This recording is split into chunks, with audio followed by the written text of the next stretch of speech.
And in a major step towards spiritual tourism in India, the revered Kailash Mansarovar Yatra is all set to kick off later this week after a gap of 5 long years. The pilgrimage was last conducted in 2019 and was halted due to the COVID-19 pandemic and then due to the strained India-China ties. However, its revival now marks a new chapter in the spiritual and diplomatic journey to the revered Himalayan holy site. We are going to leave you here with this next report. Take a quick break after that. Stay with us. This is WION World as One. I'm Shivan Chandna. A landmark meeting between India's National Security Advisor Ajit Doval and Chinese Foreign Minister Wang Yi as the two countries look to rebuild ties strained by the Ladakh border standoff 5 years back. NSA Doval is in China to attend a conclave of top national security officials, the Shanghai Cooperation Organization, starting on the 25th of June. Indian Defence Minister Rajnath Singh will be there too. Perhaps the most tangible outcome of the ongoing New Delhi-Beijing diplomatic efforts to normalize relations is the restarting of the Kailash Mansarovar Yatra. Coming to the Kailash Mansarovar Yatra, it's after a gap of 5 years that the Yatra has started, and we know that the focus is the normalization of India-China relationship. In fact, the process started last year when the Indian Prime Minister Narendra Modi and the Chinese President Xi Jinping met, and thereafter several officials have been meeting, holding talks, including ministers, and this resumption of Kailash Mansarovar Yatra is essentially a key moment in India-China relationship as they focus on normalization and improving the relationship. The Yatra gets underway on the 30th of this month and pilgrims are gathering at the starting point already. For the selected 750 pilgrims this year, this is a huge moment.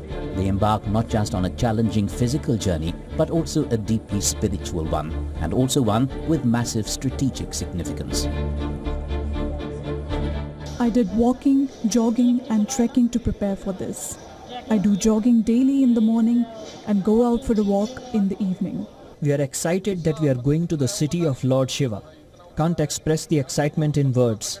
We were so happy when me and my wife were selected, and we are ready to go there. There are broadly two routes that these pilgrims will take. The first route, that is generally considered easier, is the Nathula Pass route from Sikkim. The pilgrims will proceed via the Nathula Pass and Tibet's Shigatse city before reaching Mount Kailash and Lake Mansarovar. 500 pilgrims will take this route. The second route, involving 20 to 24 days of tough trekking through rugged terrain, starts from New Delhi, then heads through Almora and Lipulekh Pass in Uttarakhand into Tibet to the Mansarovar Lake. 250 pilgrims will be taking this route. The heart of the Yatra over high altitudes and tough terrain remains the challenging Kora or Parikrama, a 52-kilometer trek around Mount Kailash as a symbol of faith and endurance. It holds huge spiritual significance for multiple religions. For Hindus, this is the abode of Lord Shiva and goddess Parvati. It is also revered by Buddhists as Mount Meru, as well as by Jains and the Bon community. Lake Mansarovar, nestled at the foot of Mount Kailash, is equally sacred. A dip in its waters is believed to cleanse sins and lead to salvation.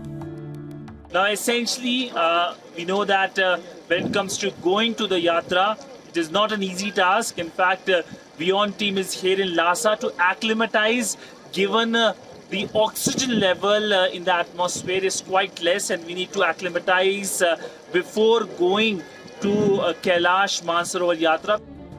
Resumption of this Yatra carries significant diplomatic weight.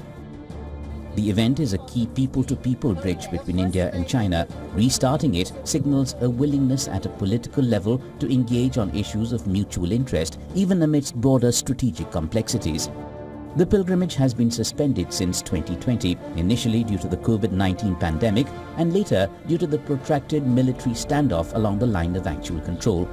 Efforts have called the movement a confidence-building measure that should not and cannot be underestimated. Bureau Report, WION World is One.